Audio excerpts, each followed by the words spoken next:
А какой хотя бы приблизительно порядок цен, да? Ну вот сколько стоит? Зависит от бюджета громады. То есть в том случае, я так понимаю, что это было там в районе 50 тысяч долларов.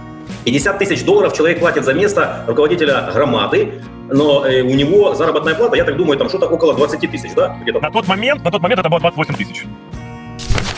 То есть в его видении мира он должен отбивать эту должность там, ну, что-то типа около, не знаю, даже там 80 месяцев, да?